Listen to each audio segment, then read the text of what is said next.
नमस्ते सेवाहरू साथीहरू। आज चाहिँ म धेरै दिनपछि भिडियो बनाउँदैछु। यो चाहिँ हाम्रो बङ्गुरको दाना हो। यो बोराको चाहिँ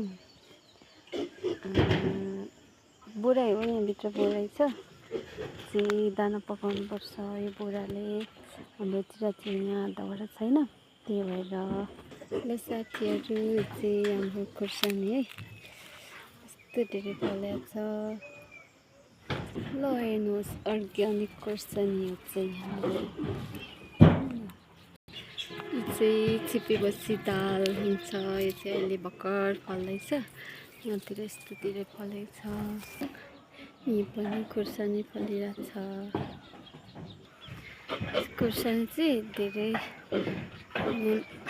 कुखुराहरू छ, कुखुराहरूले सबै खाएर भर्खर भाँचेर फलिरहेको छ। यो खुर्सानी चाहिँ बिजोक छ, यसको हालतै झ्याङेर कस्तो छ।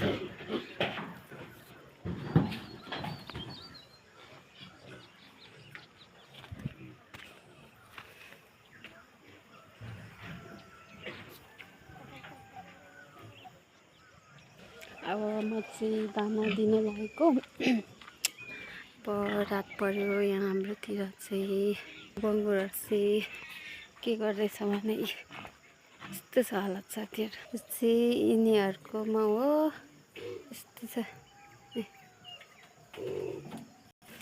मेरो काम चाहिँ अब लगभग सकिनु लागेको अवस्था। अब चाहिँ दाना दिने अनि घर जाने। ल पाठा र पाठीहरू मन पर्यो भने सम्पर्क गर्नुहोला। यिनीहरू चाहिँ अब महिना पुग्नु आँटेको।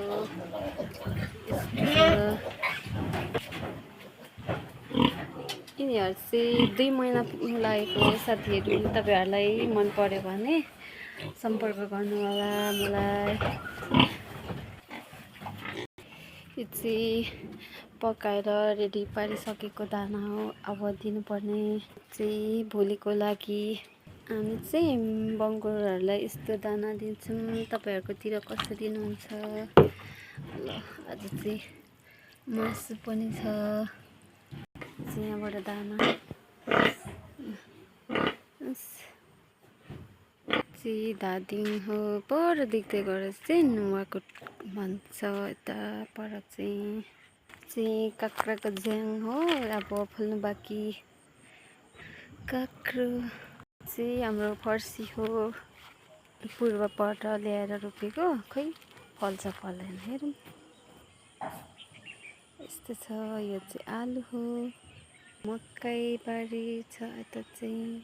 ल अब घाम डुब्नु लाग्यो।